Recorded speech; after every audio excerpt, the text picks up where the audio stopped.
Gentleman from California, Mr. Royce. Thank you, Mr. Chairman. I have another concern on top of the ones that my colleagues have raised about this legislation.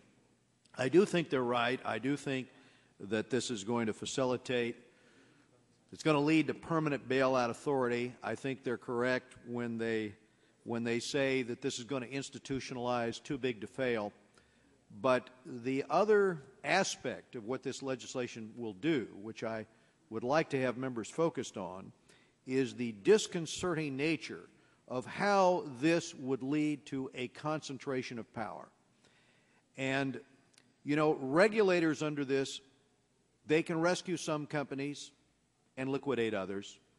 They can pay off some creditors and not others. And they're going to be using government funds, by the way, while they do this. They can keep failing companies operating for years and competing with healthy companies while they keep them on life support. And this bill will not only create uncertainty and moral hazard, but it will give the large and politically connected companies special advantage over small ones. Those that seem likely to be taken over by the government will have easier access to credit. They're going to have a lower cost of credit. There's no two ways about that. They're going to have lower interest rates. And on the other hand, you're going to see those that are going to be perceived as likely to be sent to bankruptcy, and those are going to be the smaller firms. So we saw this type of political bullying already. We saw it in the Chrysler bankruptcy process, controlled by the administration.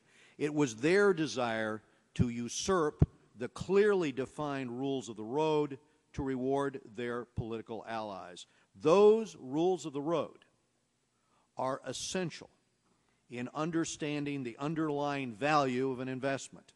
There is a level of certainty that has been the bedrock, really, of our capital markets for decades. That's what we risk undermining. You know, this is what differentiates us from much of the world. This is one of the things that attracts capital from all the corners of the globe into this country, is the fact that we knew the rules of the road. So this bill throws that precedent out the window. It replaces objectivity with subjectivity. It replaces market discipline, at the end of the day, with political pull. And I have a study released yesterday from the Kansas City Fed economists, and let me just share that with the members here. The Kansas City branch of the Federal Reserve yesterday released a study critical to the plan, which it said would concentrate too much power in the hands of the Treasury Secretary. It is rare for a regional branch of the Fed to be publicly critical of a legislative proposal even before it becomes law.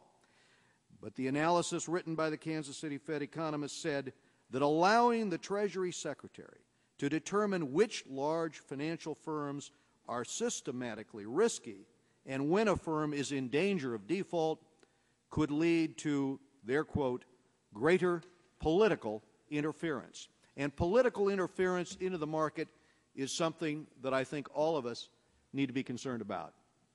Now, one of the critical questions we've got to address as we consider this legislation is whether we should be expanding or contracting the perceived government safety net under our financial system.